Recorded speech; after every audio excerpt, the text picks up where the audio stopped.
Hello and welcome to Everyday Incredible. I'm Carrie Kitchen and I'm here to help you find your balance, find your purpose, and learn to make every day incredible.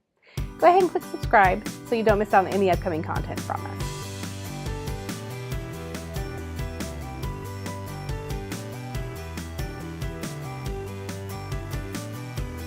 So if you follow Everyday Incredible at all, you'll very quickly see that I often focus on anxiety and depression.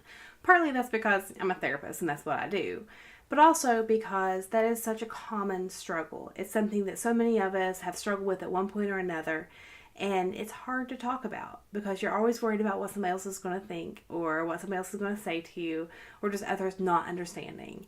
We worry about other people judging us or criticizing us because of what we struggle with, and really that's not necessary. Because I have a feeling that if you were to tell people that you struggle with anxiety, you probably have a lot of people who say, oh, me too. So if you're trying to understand the symptoms of anxiety and trying to understand if that's what you're struggling with, I always want to share some of the symptoms that are common to anxiety. To do that, I want to walk you through maybe a typical session introduction with a new client. And we'll call her Jill. That's not really any specific client that I've ever had, but it's kind of just a combination of some of the clients that I've dealt with over the years.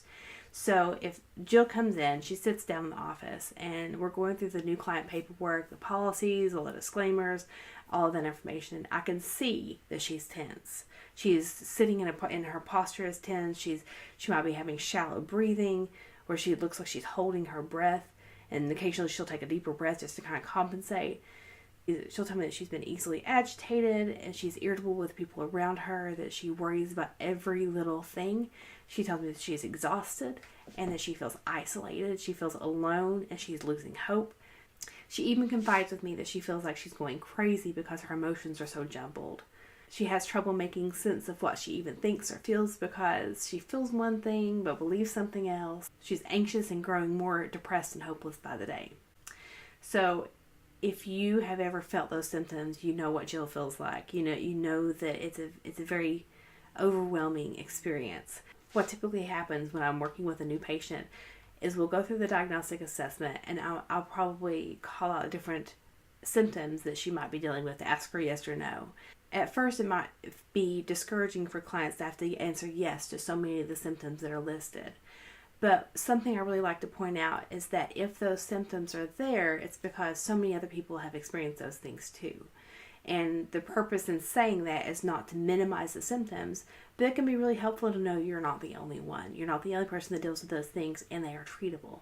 That's why they're on the list, is because that's something that we deal with as therapists.